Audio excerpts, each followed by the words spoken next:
What's up, everybody? Welcome into the Next Bats podcast. I'm Phil Perry, coming at you from the Indianapolis Convention Center, the old ICC, home of the NFL Scouting Combine. We are, of course, here. We are here for the majority of the week, really, through Thursday. It's Tuesday afternoon.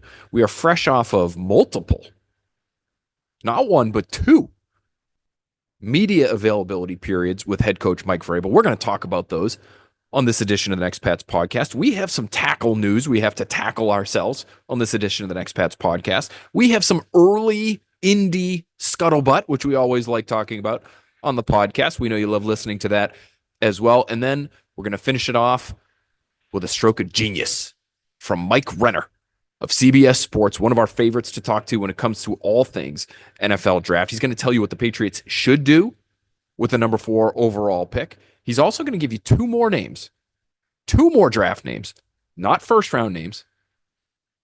Day 2 guys, maybe second, third round guys, two more names that the Patriots can draft that will get them into the postseason.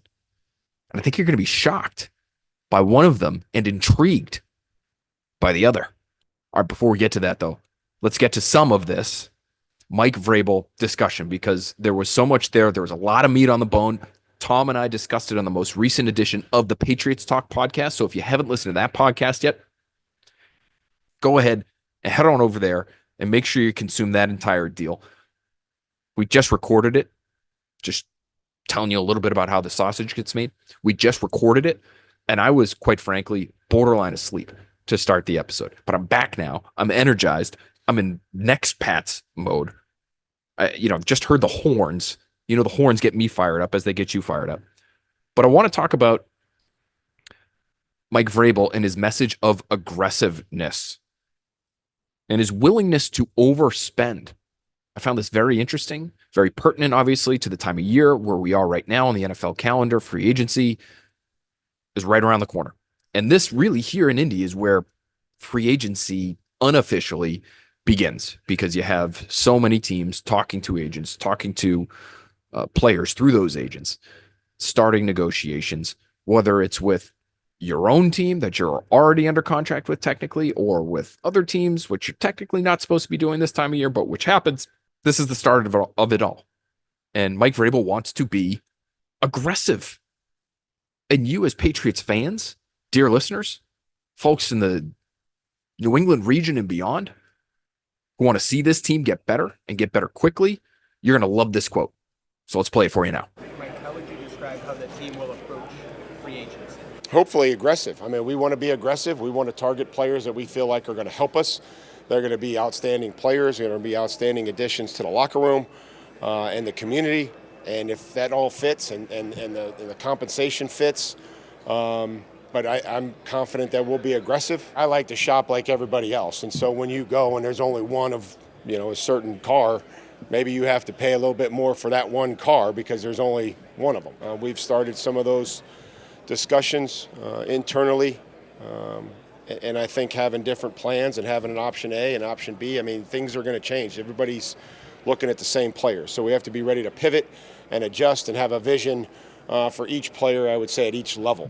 I think you have to be thrilled to hear that from Mike Vrabel, because while last offseason, the Patriots promised aggressiveness and the fact that they had cash to burn in order to improve the roster, which they knew needed improving.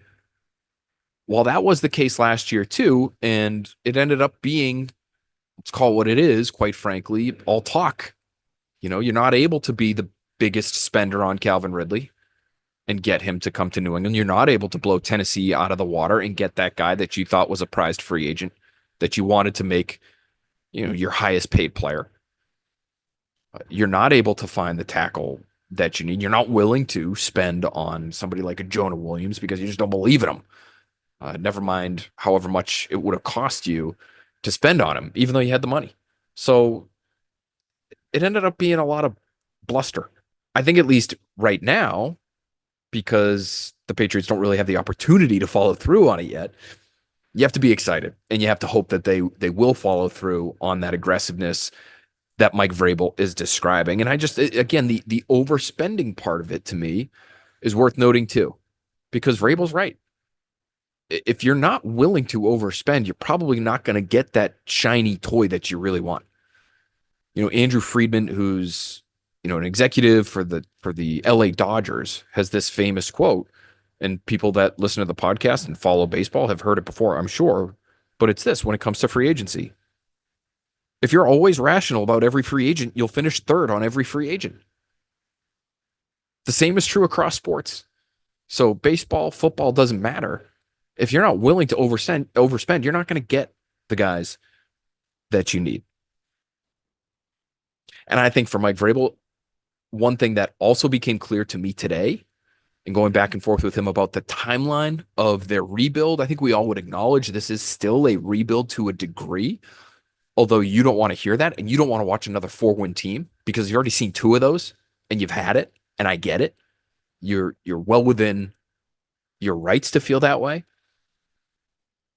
You didn't hear Mike Vrabel today talking about, woe is us. Boy, does this roster stink. Boy, it's going to be a long road. Please give us patience. Manage your expectations. There was none of that.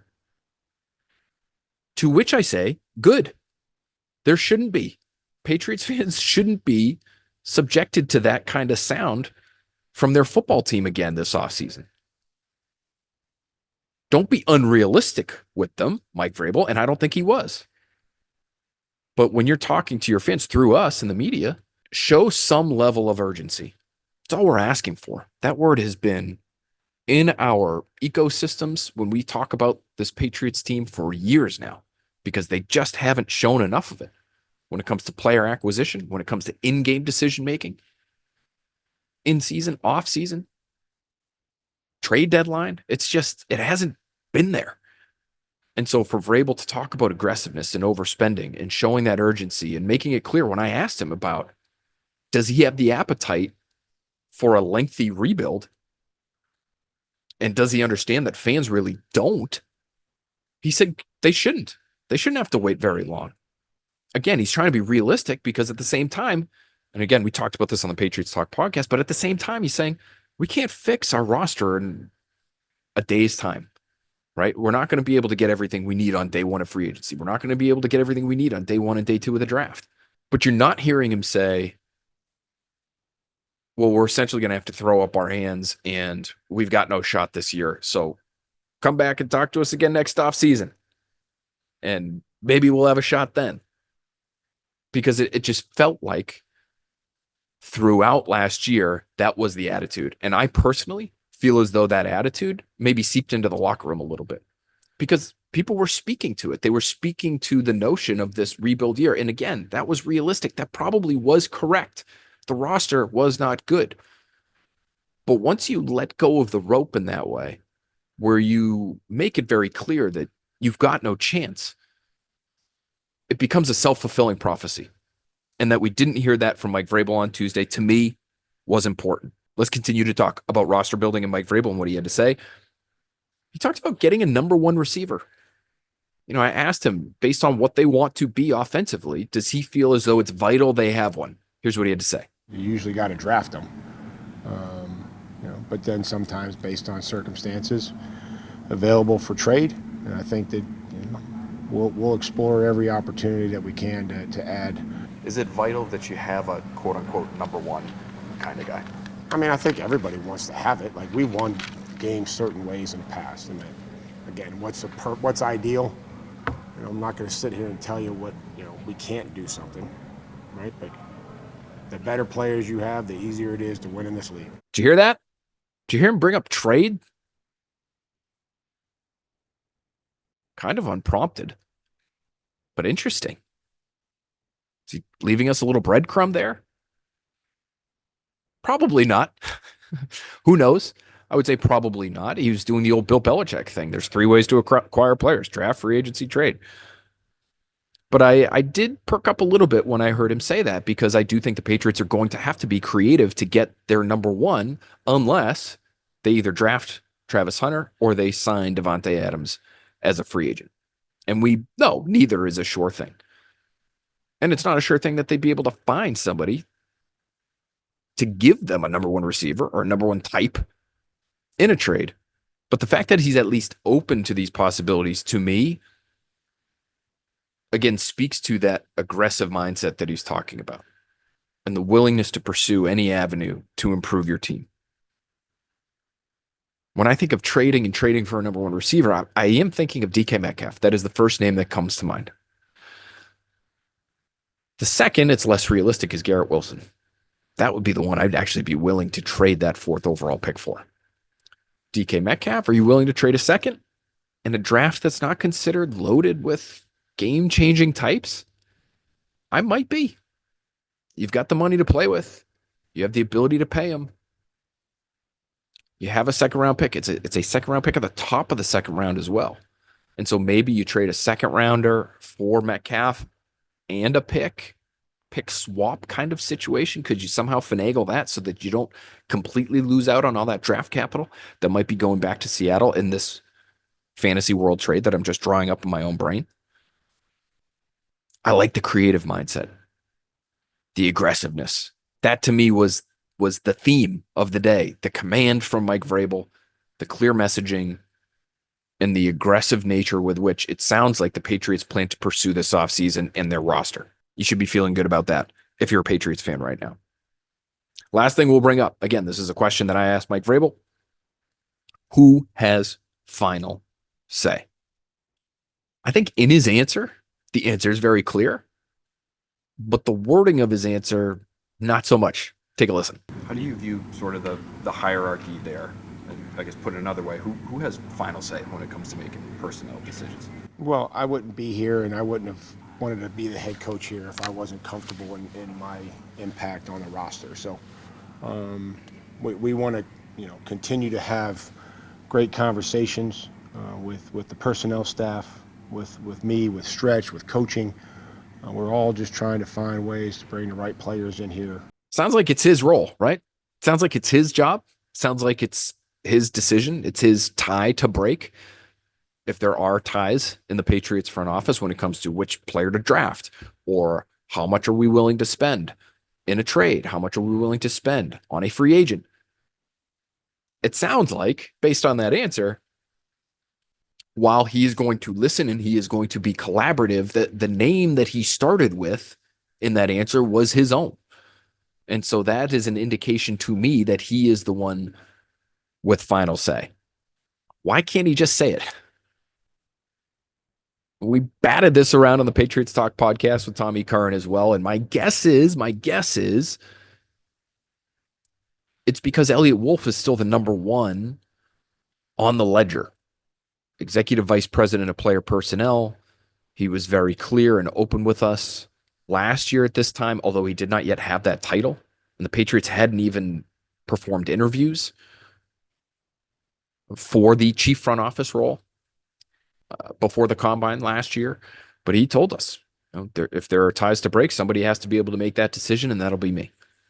Why couldn't Vrabel say the same? My guess is it's because it's Elliott's role still on paper. And the Patriots and the Crafts specifically want to keep him around. And if they didn't, maybe they wouldn't have to worry about this. And maybe Vrabel would be on the books as both head coach and chief personnel person. But that's not the case, and that's maybe why you're hearing Vrabel answer that question the way he did. Though, again, I would just say the way he answered it made it pretty clear he's the guy. I think it was a smart answer. It was very political. It was well planned. I feel like he knew the question was coming almost in some ways because it was so well worded. And he should have known it was coming because the front office set up the way it is right now is a little bit hazy. And that's going to lead us to our Indy Scuttlebutt section of the podcast. Because you talk to people around the league and it is a point of fascination for folks, just how the front office will work here in New England. In New England. I'm in Indy. But people look at this and they look at Vrabel and they look at the arranged marriage between Vrabel and Wolf and the addition of Ryan Cowden and, people who were familiar with the old Patriots front office for a long time look at it and say, boy, it sort of feels like Vrabel is Bill because he's head coach and he's probably going to have final say on all things roster. And then Ryan Cowden's kind of his right-hand man because he's the one that Vrabel brought in. And so he's kind of like Belichick's Casario, if you will. And so where does that leave Elliott Wolf? It's a difficult situation. And people here in Indy this week would acknowledge as much in the same way that Thomas Dimitroff did on Radio Row when we spoke to him early during Super Bowl week. Thought it was a great conversation. Go back and listen to the next Pat's episode where we have that chat with Thomas. And he brings up specific situations where, and he's been in these front offices and he's probably witnessed, if not been involved in these types of situations himself firsthand, where who knows what the situation may be. But if you're Elliott Wolf, are you looking at any meeting between Ryan Cowden and Mike Vrabel and wondering what they're talking about? And so that is one area where people with other teams look at this situation from afar and just wonder how it's going to work because they see Elliott Wolf. They understand that he's somebody that ownership wanted to keep around. They see Mike Vrabel, they see Ryan Cowden, and they have questions, and rightfully so. One other area of, again, this is early, but one other area that I found interesting just talking to a few people in the league this week is that there is a little bit more love maybe for Patriots skill people than you might anticipate being back home. And one name in particular that people seem to appreciate more than his numbers would suggest he should be appreciated is Pop Douglas. I would even go so far as to say some excitement for Pop Douglas and his future in New England, specifically under Josh McDaniels, who obviously has shown over time that he knows what he's doing when it comes to using slot receivers, but they just look at his physical skill set and they say, boy, he was misused last year. And that's a guy who should be contributing a lot more. And so that's one player that people really like. The other is Ramondre Stevenson. Now, this is me asking around about how people feel about the Patriots roster, and his name comes up because he's viewed as a dude. Just a really difficult guy to tackle, a physical football player that football coaches and scouts can appreciate. They also acknowledge the fumbling issue is an issue. And it really doesn't matter who you are. Nobody's worth keeping around if they're going to fumble in that fashion. And yet in the same breath, those same people look at me and say, but boy, that 38, Ramondre Stevenson, that guy's a really good player.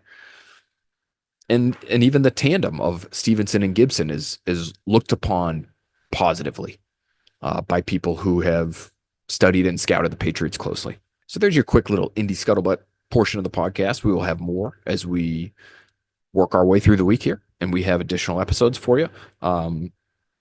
Last thing I wanted to quickly mention before we get to Mike Renner of CBS Sports and his plan for the Patriots and the three players that he would be taking to help lead them to the promised land, aka the postseason. A little bit of tackle news, disappointing maybe for people back home, but somebody we need to mention because we mention him all the time here on this podcast. Ronnie Stanley, best tackle on the market, somebody that anyone you talk to would tell you the Patriots should pursue and pursue aggressively, to use Mike Vrabel's word there, and give him what he needs to be able to come to New England and help them solve their tackle problem. Sounds like he might be staying in Baltimore. Both Eric DeCosta and John Harbaugh said today that they were optimistic that Ronnie Stanley would re-sign with the Baltimore Ravens. He's obviously been there his entire career since coming out of Notre Dame. They have great relationships with him apparently still. And so it's one thing to say it. It's another thing to actually put pen to paper. So we'll see if and when that actually happens. But if you're a Patriots fan, it doesn't sound like it's trending in the right direction for you. So what do they do next? We'll have to wait and see. Cam Robinson, Alaric Jackson. It's not the prettiest picture at tackle this offseason if you're looking for free agent help.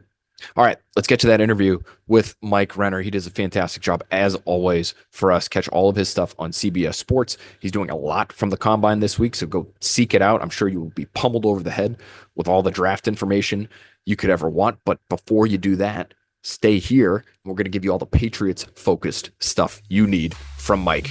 Here he is.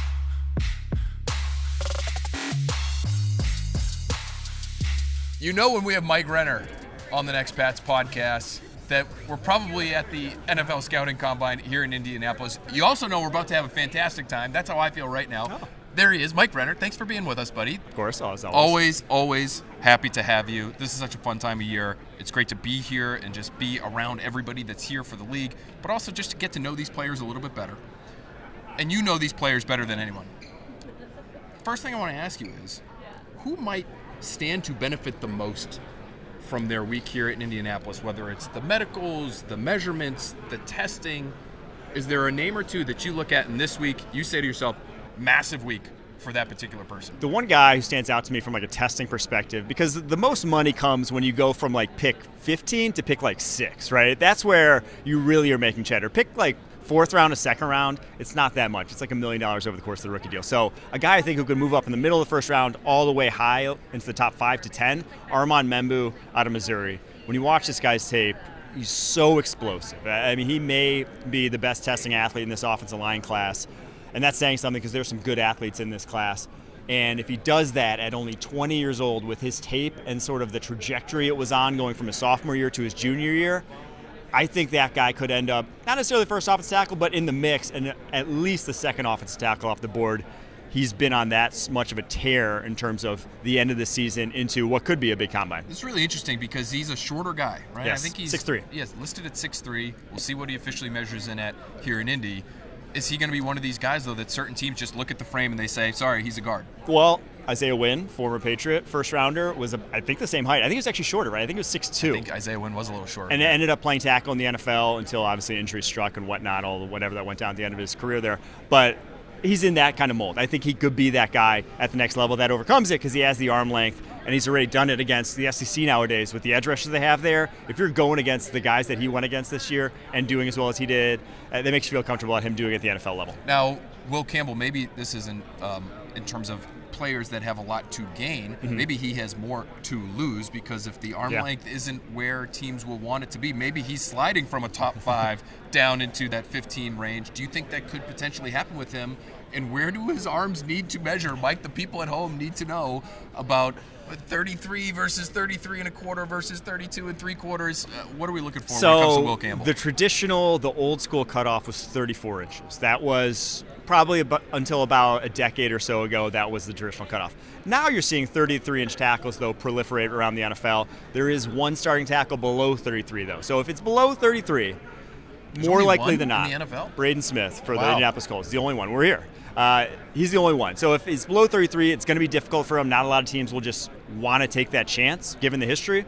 But if it's above 33, there's so many guys at this point that I don't foresee any NFL team really saying he's for sure a guard for us the next level. So, fascinating fun fact. Number one, only one starting tackle in the NFL, less than 33-inch arms. I was talking about Joe Thuney for like the last half of the regular season and into the postseason. He was below 33. Hey, below 33. Yeah. He's making it work at left tackle. And then the Super Bowl happened. That's for why. Joe Thuney. I mean, that was, you saw it firsthand, exactly what went on there. And Josh Sweat is now going to be talking about making a lot of money. Josh Sweat's going to make a lot of money because of what he was able to do in that Super Bowl against the Chiefs.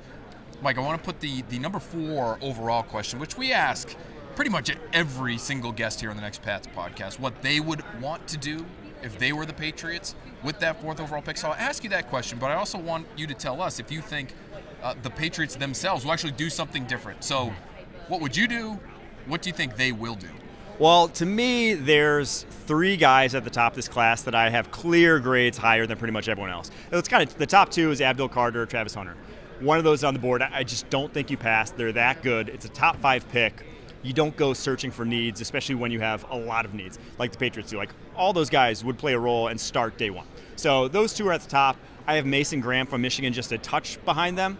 And then I have I don't want to say a big gap, but there is like a clear delineation in my grades that it's those 3, and then I don't think anyone else really rises to that level of I would for sure draft them top 5 in, any given draft. So it's one of those 3. Okay. If one of those 3 is on the board, it's just the grade's too high. You have a top 5 pick. You're not a good team. You have needs elsewhere. And it's like, yeah, you really need offensive line. We get that.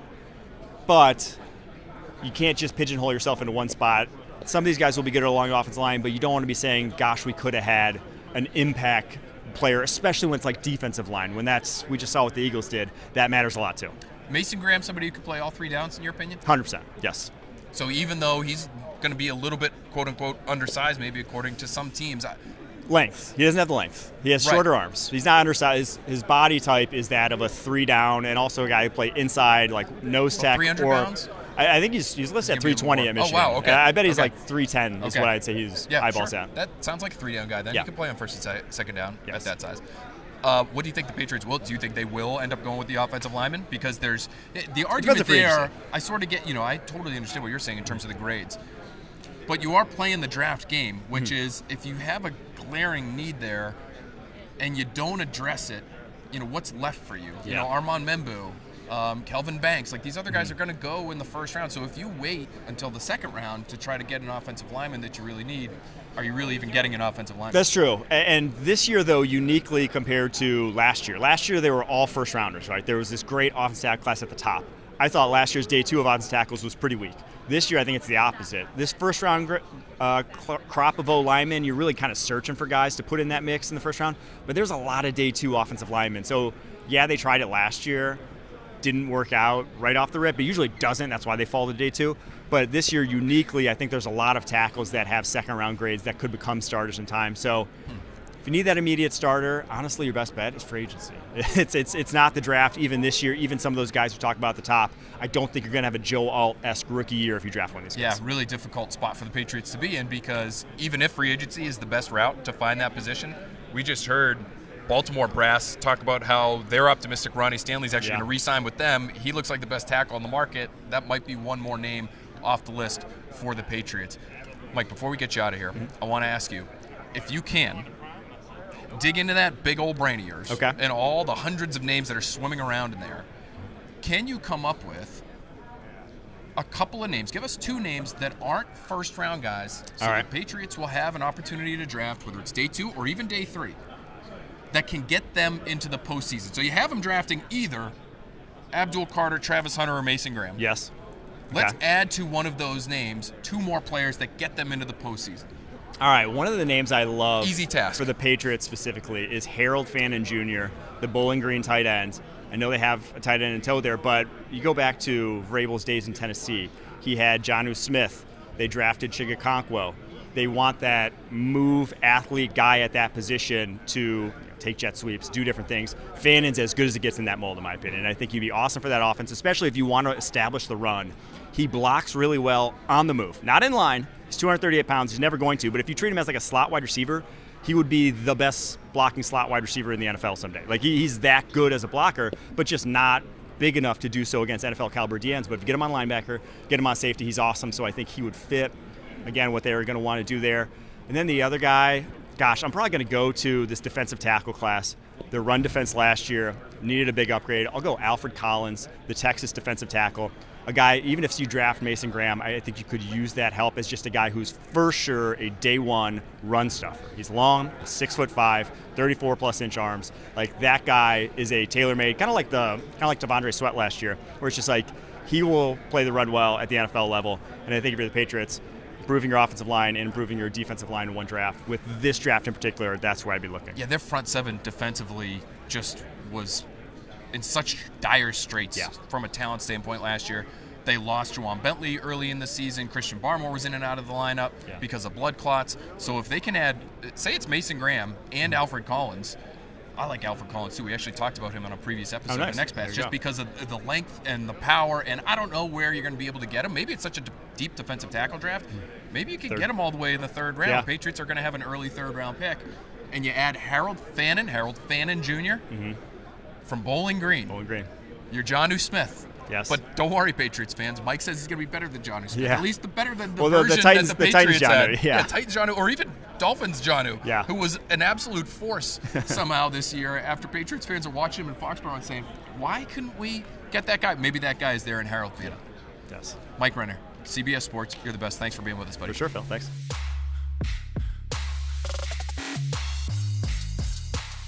Great stuff there from Mike. Always love having him on the podcast this time of year.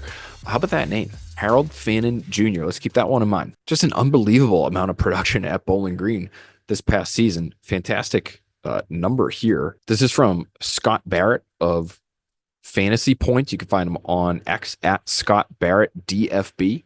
But he has a tremendous chart here of all tight ends since 2015. And it's yards per route run and first downs per route run. And Harold Fannin Jr. of Bowling Green is basically off the charts when it comes to his production in both of those categories. So the yards per route run is well over 3. He's one of only 5 players to do that. The other 4, Kyle Pitts, Harrison Bryant, Brock Bowers, and Isaiah Likely. And his first downs per route run are damn near 1 in 5. It's like laughable to say. 1 in 5 routes run, not catches, routes. This guy's picking up a first down. That's how much of the offense that he carried for Bowling Green. And he's one of only 4 players to be over 0.15 first downs per route run. The other 3, he's one of 5 in that regard as well. There are 2 dots that are right on top of each other here. The other 3 are Kyle Pitts and Harrison Bryant, then Trey McBride and Tyler Warren, another fellow rookie, but guy who looks like he's going to be a first-round pick, whereas Fannin seems like a guy you might be able to get on day 2. So as a move tight end, as an F, if you want to use him almost as a big slot, like that might be the kind of player you're talking about. 117 catches last year, over 1,500 yards, over 860 yards after contact, which is a PFF era record. He forced 32 missed tackles. The guy was an absolute monster this past year. So let's keep that name in mind, especially for Josh McDaniels' offense, where 2 tight ends has been the way to go oftentimes for him. So yeah, they already have Hunter Henry. If you're looking at it and you want a pass catcher and you want somebody who might be able to change the game for you offensively, and you're in the 2nd round and maybe even the 3rd round, be interesting to see where the projections are for Fannin as we get closer and closer to the draft, especially if he lights it up here in Indy this week. But there should be nothing stopping the Patriots from drafting a 2nd tight end. I know they've got needs other places, but that can be somebody who can help change your offense. And at the end of the day, that's what you're looking for. So great job there from Mike Renner. Great job to all of you for sticking around and taking in all that Mike Vrabel sound, taking in all of the sound of me running my mouth while I'm sitting here in the Indianapolis Convention Center. I'm going to go get ready to do some television. Hopefully you're watching us on Early Edition. We've got BST every night this week as well. We get you covered from all angles during the 2025 NFL Scouting Combine. Keep it locked right here on Next Pats. We'll be coming at you again with another podcast very, very soon.